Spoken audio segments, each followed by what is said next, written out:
શું આઈવીએફમાં ડોનર સ્ત્રી બીજ કે ડોનર પુરુષ બીજ લેવા જોઈએ? હા, જો આપણી પાસે પૂરતા પ્રમાણમાં સ્ત્રી બીજ અથવા પુરુષ બીજ ન હોય અથવા તેની ક્વોલિટી સારી ન હોય અથવા જેનેટિક કોઈ પ્રોબ્લેમ હોય તો તેવા કેસમાં ડોનર સ્ત્રી બીજ અથવા પુરુષ બીજ લેવા જરૂરી બને છે. સ્ત્રી બીજ જેવા કેસમાં મેનોપોઝ આવી ગયું હોય, અંડાશયમાં સ્ત્રી બીજની સંખ્યા ખૂબ જ ઓછી હોય, AMH 0.3 કરતાં ઓછું હોય, અથવા તો પુરુષમાં શુક્રાણુઓ શુક્રપિંડમાંથી પણ ન મળી શક્યા હોય, હોર્મોનના રિપોર્ટ ખૂબ ખરાબ આવતા હોય, શુક્રાણુઓ 0 હોય, તેવા કેસમાં પુરુષમાં પણ પુરુષ બીજ બહારથી લેવાની જરૂર પડતી હોય છે. બીજ બહારથી લઈએ છીએ, પરંતુ પ્રેગ્નન્સી જે રહે છે તે તો સ્ત્રીના શરીરમાં જ રહે છે. 9 મહિના તમે જ એને લોહી આપો છો, 9 મહિને ડિલિવરી પણ તમે જ કરાવો છો, તેથી તે બાળક તમારું જ કહેવાય. ખાલી સ્ત્રી બીજ અથવા પુરુષ બીજ બહારથી લેવામાં આવે છે.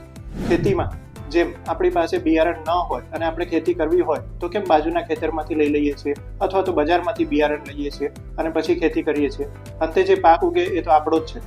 તેવી જ રીતે જેમ મકાન બનાવવું છે પણ પૈસા નથી તો આપણે શું કરીએ છીએ? આપણા સગા સંબંધી પાસેથી ઉછીના લઈએ છીએ અથવા તો બેંકમાંથી લોન લઈને મકાન કરીએ છીએ. પછી જે મકાન બને છે તે દસ્તાવેજમાં તો આપણું જ નામ હોય છે. તેવી જ રીતે સ્ત્રી બીજ અથવા પુરુષ બીજ આપણી પાસે ન હોય અથવા ખરાબ હોય તો તેવા કેસમાં હા, ડોનર સ્ત્રી બીજ અથવા પુરુષ બીજ લેવાની જરૂર પડી શકે છે.